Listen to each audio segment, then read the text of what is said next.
This is the kind of family embarrassment everyone dreads. At my son's wedding, his new wife introduced me to her well-off parents, and the room laughed until her father stared at me and literally gasped.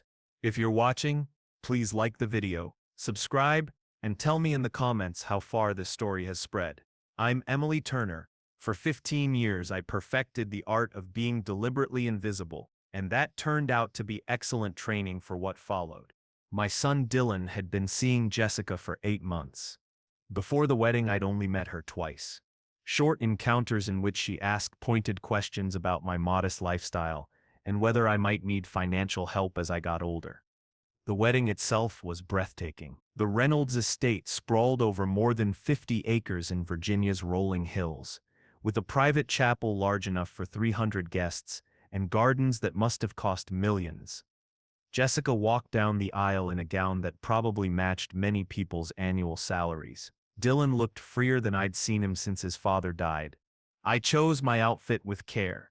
A simple navy dress from a respectable department store, and my grandmother's pearls. Nothing eye-catching, nothing ostentatious. Privacy, I learned long ago, often depends on meeting expectations. To most people I presented as a widow living comfortably, but simply on an engineer's pension and life insurance. The ceremony was lovely, though I noticed Jessica's mother, Paula, inspecting me as if I were a mismatched piece of furniture. Everything changed at the reception. The Reynolds spared no expense. Ice sculptures, a 12-piece orchestra, acres of flowers. I sat at a corner table watching my 32-year-old son dance with his wife when Jessica came over with her parents. "Mom, Dad," she said, with that syrupy tone that sets your teeth on edge. "I want you to meet Dylan's mother." Then Robert Reynolds' eyes landed on me with recognition that made my stomach drop. "Emily Turner," he murmured. In an instant I was no longer invisible. "Wait, aren't you the woman from the Reynolds Holdings acquisition 3 years ago? The mysterious investor who bought my company?" His words cut through the reception like a snapped thread. Color drained from Jessica's face as she glanced between her father and me. Paula's diamond bracelet flashed as she touched her throat, and I could almost see the social calculations starting in her head. Most people have a narrow idea of what real wealth looks like. Diamonds, designer labels, flashy cars. They don't expect a woman in a simple, tasteful dress who shops at ordinary stores and drives a sensible sedan. That's exactly what I relied on for 15 years. It began with my late husband Thomas's invention, a device that greatly improved cell phone battery efficiency. We were both engineers in Austin in the early 2000s. When Thomas developed a power management system in 2010, we thought it might let us retire comfortably. We didn't realize we'd hit a gold mine. We sold the patent in 2012 for $25 million. Dylan was 24 then, newly finished with his master's in marketing, full of ambition. That day, Thomas and I told him we'd received a modest sum, enough to be comfortable, but not extravagant. He didn't press the matter. What Dylan didn't know was that the $25 million was only the beginning. Thomas and I invested methodically, conservative stocks at first, then growth companies as we learned the markets. Real estate in rising areas and solid tech startups. Thomas had an uncanny ability to spot undervalued opportunities. By the time he died in 2020, our portfolio had grown to over $800 million. The same fortune I used to acquire Reynolds Holdings 2 years later. The irony was delicious. While Jessica had been asking whether I needed help managing money, I'd been the anonymous investor who rescued her father's company. Robert Reynolds had almost destroyed the firm with reckless expansion and bad debt decisions. Then sold it to what he believed was a corporate investment group. That buyer was a shell company I controlled. I didn't buy Reynolds for vengeance, but because the business itself was sound. Good structure, loyal clients, and capable staff. With proper oversight, it recovered. The man who'd just called me the family embarrassment had been living off decisions I made for the company for the past 3 years. "I'm sorry," I said quietly to Robert. "I think you have me mixed up with someone else." We both knew he wasn't mistaken. I could see him replaying that boardroom scene where I sat silently while my lawyers handled negotiations, a role he had dismissed at the time. As Jessica stared at us, alarm growing on her face. I realized my carefully guarded anonymity was about to become a major problem. The next morning, I sat in my cozy apartment, with a cup from my favorite mug, while Dylan paced like a caged animal. He called at 7, demanding answers I wasn't ready to give. I hadn't slept. Robert's recognition and Jessica's panic kept replaying in my head. "Mom, you have to help me understand what happened last night," Dylan said, rubbing his hair. "Robert pulled me aside after you left. He asked specific things about Dad's patents and your investments." I had slipped out after Robert's revelation, claiming fatigue. The truth was I needed time to think. 15 years of secrecy had dissolved in a single moment. Dylan and Thomas were different. Thomas was strategic and measured. Dylan was candid and emotional. "What kind of questions?" I asked, though I could guess. He wanted to know about Dad's tech patents, whether you're involved in major deals, and what our real financial situation. Dylan stopped and looked at me with Thomas's serious brown eyes. "He thinks you're a major investor." It was weird. Suddenly my coffee tasted bitter. I'd expected this conversation but still dreaded it. Dylan had built his career through his own talent, a senior marketing manager who bought his house with years of saving. How could I tell him that while he worked 60-hour weeks chasing promotions, I could have bought his entire company from pocket change? That while he saved for a down payment, I controlled a portfolio larger than some small nations? "Dylan, sit down," I said gently. "We need to talk." Before I could explain, my phone buzzed, a text from Jessica, asking to have lunch, that she and Dylan wanted to discuss family matters. I showed Dylan the message, and watched concern replace his confusion. What did she want to discuss? I guessed. Jessica was not the sort to leave things unresolved when money was in play. She probably spent the night pressing her father and was ready to dig. When Dylan's phone rang, Jessica's name lit the screen. She was bright and cheerful on the call. "Dylan, honey, can we have lunch? There are some family matters I'd like to go over with your mom." After he hung up, the look he gave me was the same one he used as a teen when he suspected I was hiding something. "Mom, is there something you need to tell me about our finances?" Outside my window, people were heading to work. Normal lives, normal worries. I envied their simplicity. Finally I said, "I have to tell you everything." Jessica arrived 45 minutes early and chose the best table at the priciest restaurant in town. Her blonde hair and designer suit were flawless. She greeted us with a radiant smile and a scrutinizing glance at my simple black dress and modest jewelry. I ordered a bottle of Bordeaux, expensive, but I wanted to set a calm tone. Jessica's smile never faltered. "Last night I had a long talk with Dad about corporate acquisitions and anonymous investors," she said, ignoring Dylan's question and directing her attention to me. "I studied business at Wharton. Corporate finance fascinates me, especially complex structures and shell companies. Dad said the buyer at the acquisition meeting was discreet. Discreet investors often have reasons for staying private, usually to keep large fortunes out of public view." I waited for her to make the first move. "Discreet investors often do have reasons." Jessica leaned in, taking on the tone of someone about to drop a juicy detail. Her father described a quiet, elegant woman who deferred to lawyers but seemed accustomed to making big decisions. Dylan watched us, realization dawning. Before I could speak, Jessica showed us a photo.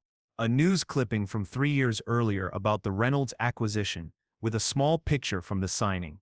In the image, half hidden among lawyers and executives, was a woman in a navy dress, posture, height, even the way she held her purse strikingly similar to me. The silence grew as Dylan studied the picture. I had to respect Jessica's preparation, but I felt the walls I'd built beginning to crack. "What a curious coincidence," I said at last. "Coincidence?" Jessica's smile sharpened.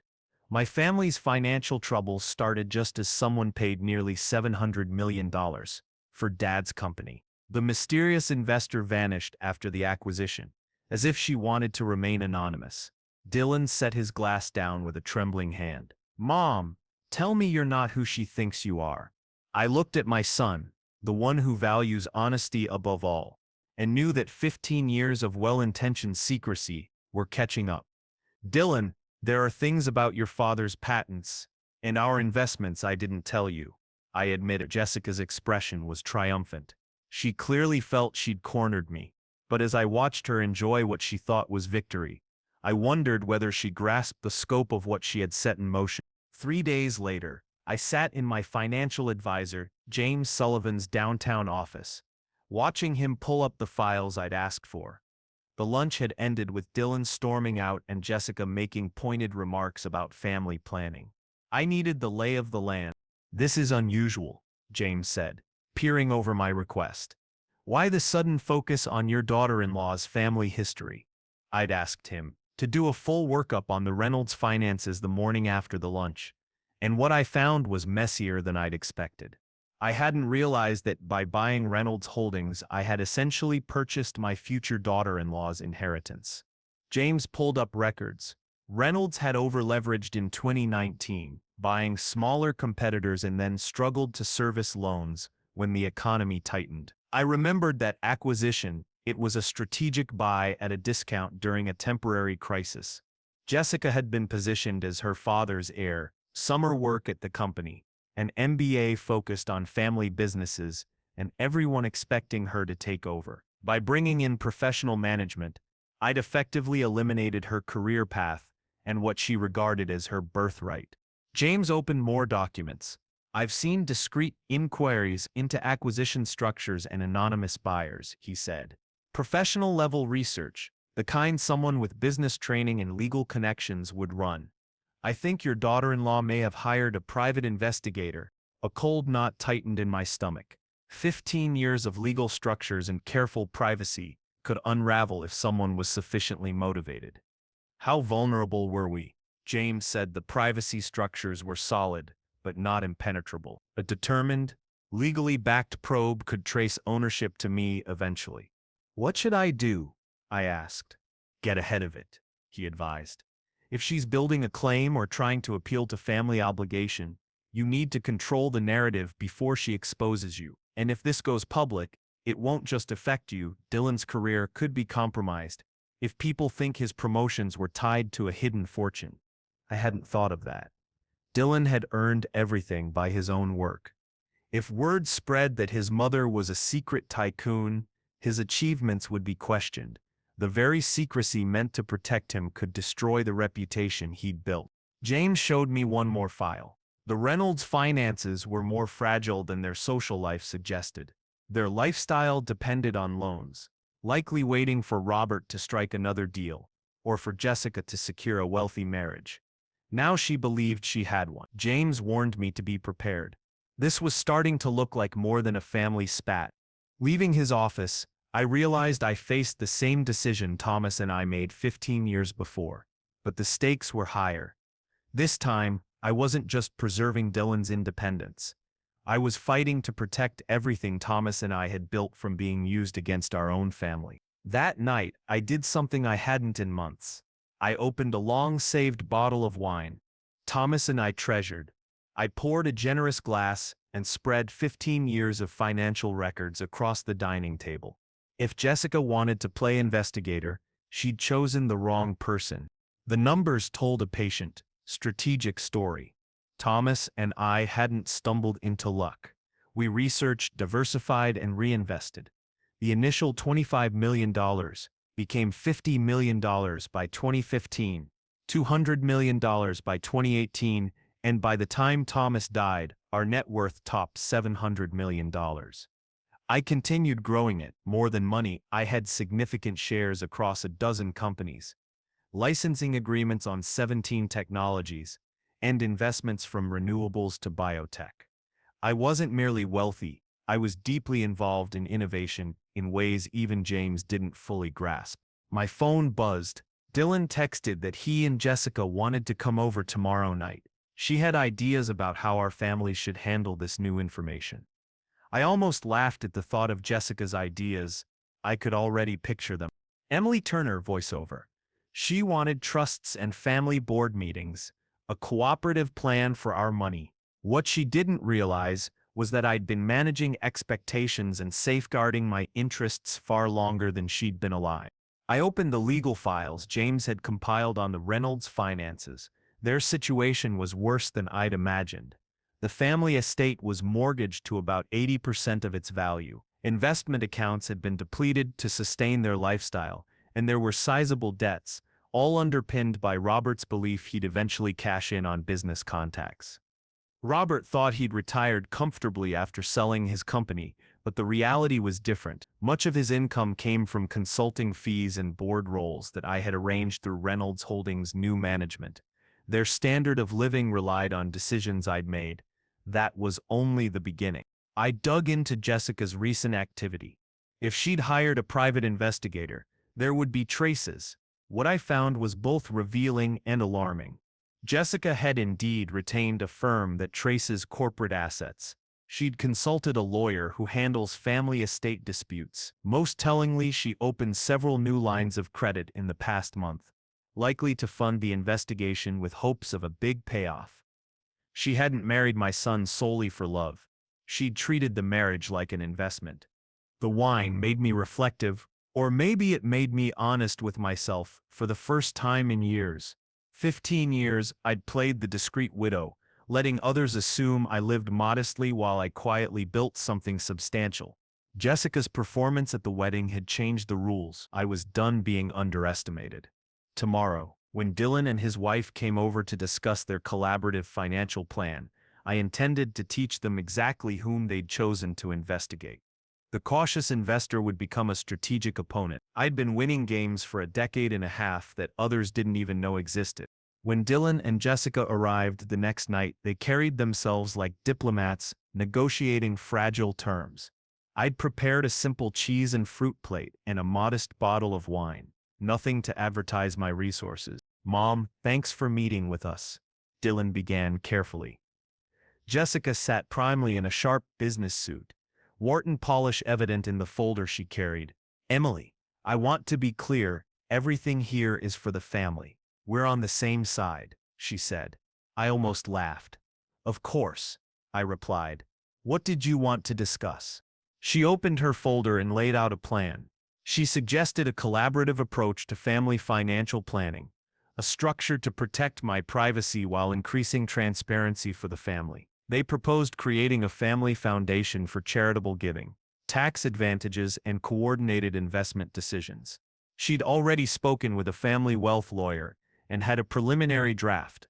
The audacity stunned me. She discovers I have money and immediately drafts a plan to access it. "The foundation would be run by a board of family trustees," she explained. "Dylan and potential future children would serve, so everyone has a voice." Dylan looked overwhelmed. "Maybe we should slow down," he muttered. I kept my tone calm. "Tell me, Jessica, how did you imagine funding this foundation?" Her eyes brightened. "Something meaningful to establish credibility. Say $50 million. $50 million from the woman who'd called me a family embarrassment last week. And how would votes be allocated?" I asked. "Equal representation," she said confidently. 3 trustees, 3 votes. I set my glass down and looked her straight in the eye. "Jessica, can I ask you something plainly? Do you love my son?" The question stopped her. "Do you love Dylan for who he is, or for what you think being married to him represents?" The room thickened with tension. Dylan grew visibly uneasy. Jessica's composure wavered. "That's an unfair framing," she protested. "Is it?" I replied. I went to a bookshelf, and brought back a folder I'd prepared. I returned and laid out the investigative report James had compiled. Her face blanched. "These are records of your communications with Aguilar Private Investigations over the past 2 weeks," I said evenly. "It appears you hired them to trace corporate ownership and anonymous investors, an expensive pursuit." Dylan stared at his wife, incredulous. "It's not what it looks like," she said quickly. "I just wanted to understand our family's finances."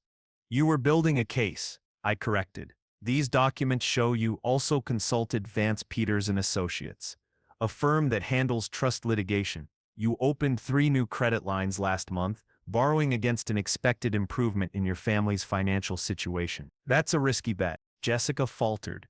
I was protecting the family's interests, she argued. Whose interests? I asked. I spread more documents on the table.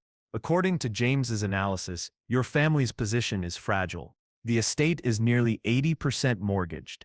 Their investment accounts have been used to sustain their lifestyle since your father lost control of Reynolds Holdings. Much of their income comes from consulting contracts I arranged through new management. Dylan scanned the files, his expression shifting from confusion to anger to deep disillusionment.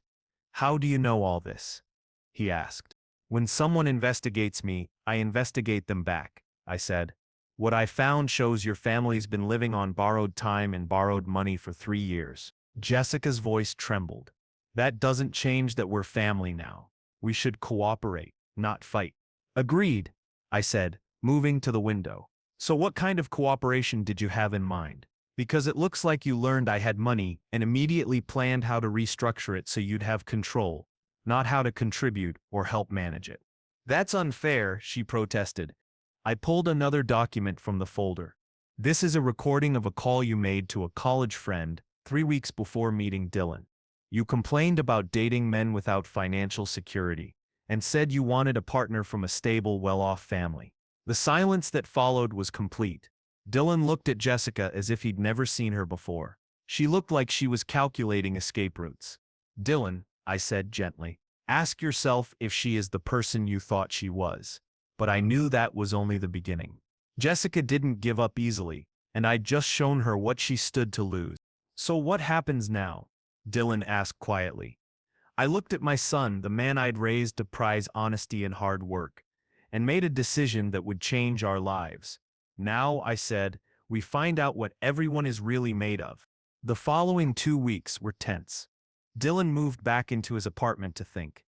Jessica left my home that night declaring our conversation a declaration of war, and she proved more dangerous than I'd anticipated.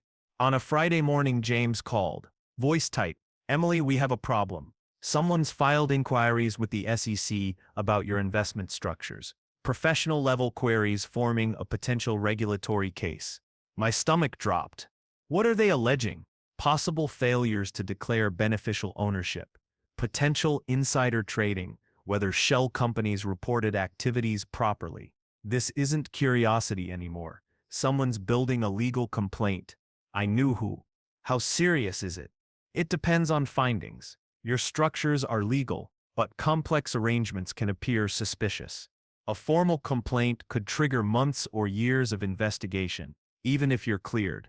The legal exposure and media fallout could destroy the privacy you've kept for 15 years. My advice, shut this down before it escalates.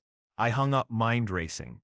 Jessica had moved from private investigation to legal assault, aiming to force a settlement, a ruthless but clever tactic.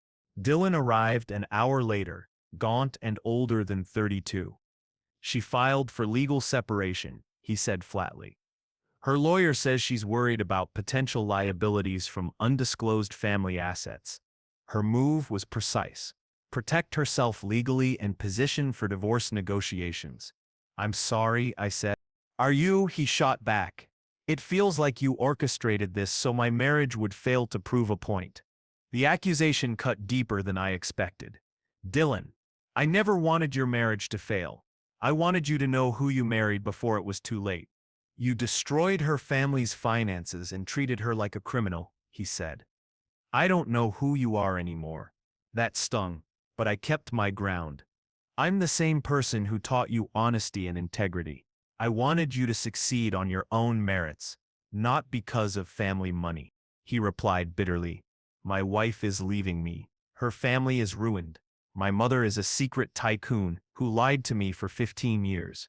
I wanted to comfort him, but the gap between us felt huge. There's more, I said. Jessica has filed complaints with federal authorities. She's trying to force a public legal battle. What does that mean? He asked. It means this isn't over. It's only beginning. You must decide whether you'll stand with me or let her dismantle what Thomas and I built to protect our family. Silence stretched. Finally, Dylan looked up, showing the first signs of understanding. What do you want me to do? The next Monday we met in James Sullivan's boardroom. Dylan, Jessica, her lawyer Mark Vance, her parents Robert and Paula, James, and me. The tension was palpable. Let's be clear, Mark Vance began.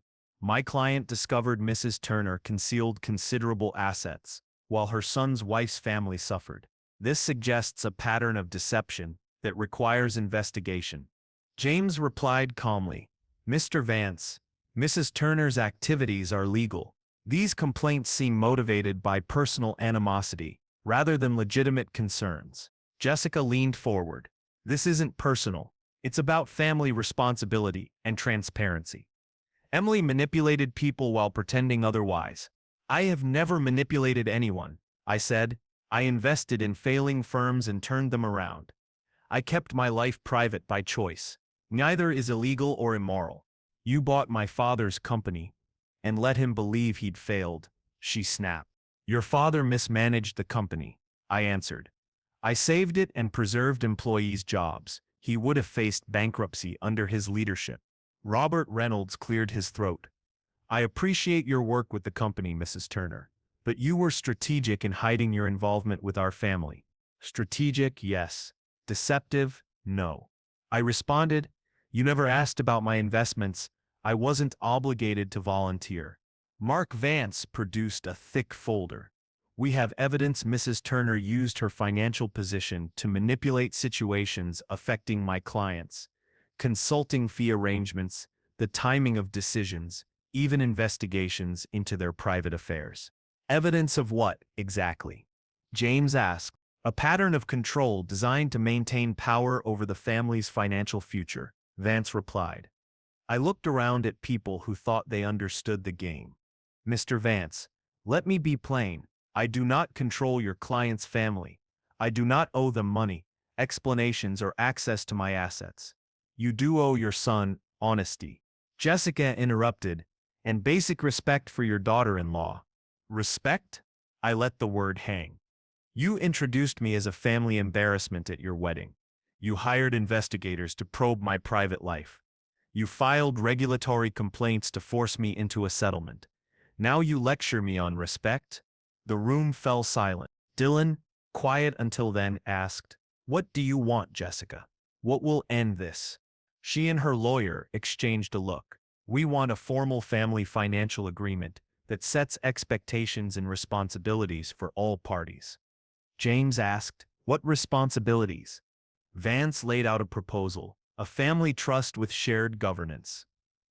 Mrs. Turner would contribute a substantial portion, roughly $15 million, to a trust managed by a family council for everyone's benefit.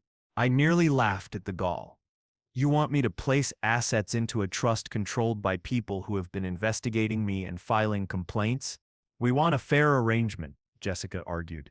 I walked to the boardroom window and looked at the people below living ordinary lives, unaware of the financial war above. I turned back and offered a counter.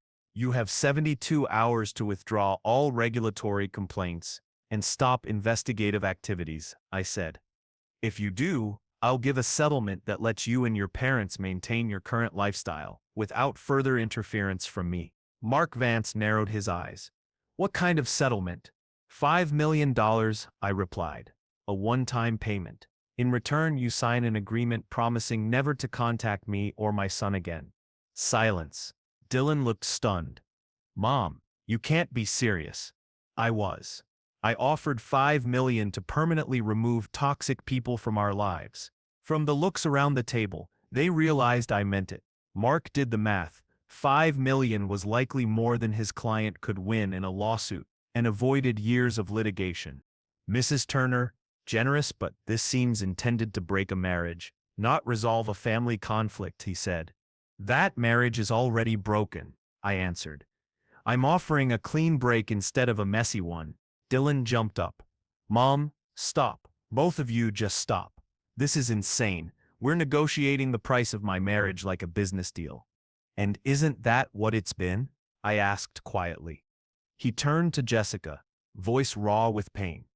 Did you marry me because you loved me, or because you thought I came from money? The pause stretched almost a full minute. That's not fair, she finally murmured. It was the only question that mattered. I watched Dylan wait for an answer he didn't get. In that silence, 15 years of choices, privacy and protection crystallized into a single clear moment. Emily Turner, voiceover. 5 million, I repeated, looking straight at Jessica. Plus I'll make arrangements, so your parents keep their house, and your father keeps his consulting role at Reynolds Holdings. You sign the papers and walk away from my family. If you refuse, and for the first time since this began, I smiled genuinely, you get nothing. Your parents lose the house, your father loses his income, and you'll spend years tied up in lawsuits that will cost far more than you could ever hope to win. Mark Vance murmured urgently in Jessica's ear, no doubt doing the arithmetic for her. $5 million now versus years of expensive litigation with an uncertain result. I need time to think, she said. You have until noon tomorrow. After that, the offer expires and you'll face the full consequences of the complaints you filed, I told her. When the meeting broke up, Dylan stayed behind. Mom, did you just buy my freedom from my wife? He asked. No, sweetheart. I gave you the information to make your own choice. He was quiet for a long time. If she accepts the money, you'll know who she was and can move on. If she refuses, you'll still know who she was, and I will make sure she regrets trying to manipulate our family. Dylan looked at me with a mix of awe and fear. When did you become so ruthless? He asked. I think I always was, Dylan. I just never had a reason to show it. At 11:47 the next morning, Mark Vance called James Sullivan to accept the deal. By 5:00 p.m. the papers were signed, and the money transferred. Jessica took the $5 million and vanished from our lives as if she'd never been there. Dylan filed for divorce the next week, citing irreconcilable differences. 6 months later, he called on a Sunday afternoon. Mom, I met someone. Her name is Sarah. She's a teacher and she doesn't know you're rich. How do you know? I asked. Because when I told her my mom lived in a nice apartment and drove a reliable car, she said it sounded like someone who had her priorities straight. I felt something unwind in my chest. She sounds perfect. When do I get to meet her? Next Sunday, he said. But when we have dinner, can you just be the mom who taught me to work hard and treat people right? Leave the powerful businesswoman at home. I laughed. After 15 years of hiding, I finally understood the difference between being invisible and being private. Of course, I said. But if she's investigating our finances, the deal's off. Deal, he replied, and I could hear his smile over the phone. For the first time in months, the future looked like I had always intended it to. After everything, I realized my greatest wealth wasn't the accounts or assets. It was the chance to start over and choose how to spend my time, my energy, and my name. For years I'd lived in the shadows, afraid of being found out.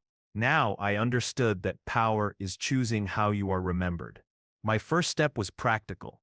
I sold the apartment that held too many ghosts and moved to Santa Fe, a place whose art and history I'd always loved.